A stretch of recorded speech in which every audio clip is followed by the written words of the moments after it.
गोपी प्रेम की ध्वजा, गोपी प्रेम की ध्वजा है।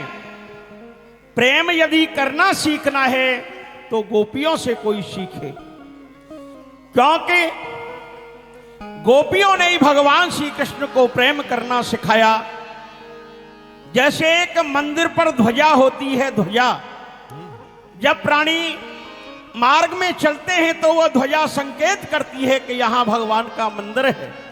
यहां आकर के भगवान को प्रणाम करके आगे के लिए रास्ता चलो, आगे का मार्गदर्शन करो।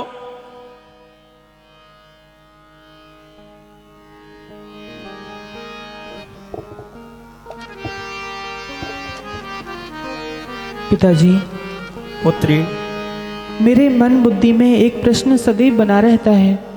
रात्रि को निद्रा नहीं आती है। बार बार सोचती हूँ कि आज की कथा में, कथा पूर्ण होने के पश्चात यह प्रश्न पिता के समक्ष रखूंगी, परंतु मेरा साहस, हिम्मत नहीं हो पाती। यदि आपकी आज्ञा हो जाए तो वह प्रश्न करूं मैं आपसे। कहो बेटी। पिताजी, जैसे ब्रज गोपियों ने भगवान श्री कृष्ण को, श्याम सुंदर को प्राप्त किया, उनकी भक्ति को प्राप्त किया, क्या मैं नहीं कर सकती? बेटी, उसके लिए गोपियों जैसा प्रेम होना चाहिए। गोपी कोई भी गृह कार्य करती थी, लेकिन भगवान का नाम निरंतर लेती थी। भगवान की जब बंसी बजती थी तो अपने गृह कार्यों को छोड़ करके वन में जाती थी, उनका दर्शन करती थी। यदि तुम्हारे हृदय में गोपियों जैसा भाव जागृत हो जाए तो तुम भी भगवान को प्राप्त कर सकती हो। लेकिन 9 प्रकार की भक्ति बताई गई है, जिनमें कीर्तन भक्ति सर्वश्रेष्ठ मानी गई है। भगवान का कीर्तन करो, भगवान अवश्य तुम्हें प्राप्त होंगे। वह कौन सा मंत्र है पिताजी? श्री राधावर कुंज विहारी, मुरलीधर गोवर्धन धारी। श्री राधावर कुंज विहारी, मुरलीधर गोवर्धन धारी। श्री राधावर कुंज विहारी, आप भी मस्ती में मुरलीधर गोवर्धन धारी।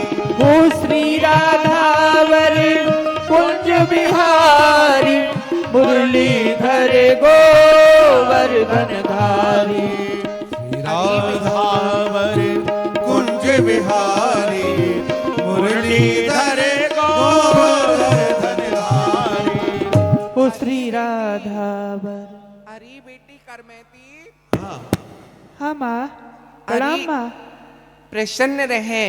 ये तू क्या कर रही है? राधा माधव राधा माधव, ये क्या कर रही है तू?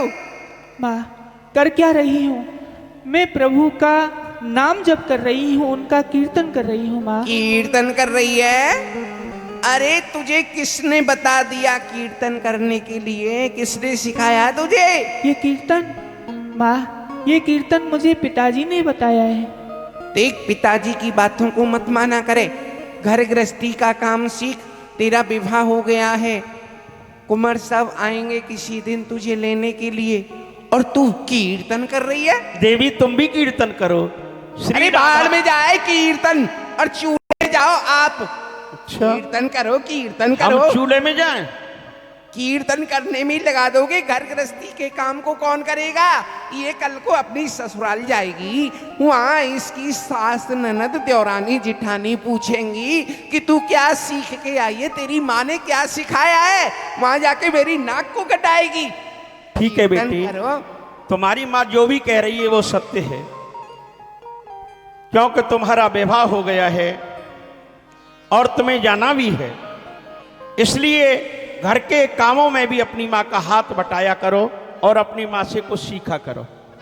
पंडित जी, मेरी बात ध्यान से सुन लो, कान खोल करके सुन लो। बोलो देवी, कान तो खुले हुए हैं दोनों। ये जो कथा सुनाते हो ना आप, ये घर के बाहर वालों को सुनाया करो। मेरे घर में कथा सुनाने की आवश्यकता नहीं है, कल से बंद कर देना।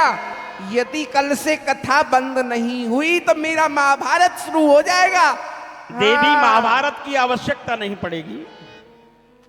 हाँ कीर्तन देख बेटी, तुझे सिलाई कटाई बुनाई ये सब सीखना चाहिए, पूरी पराठा बनाना सीखना चाहिए।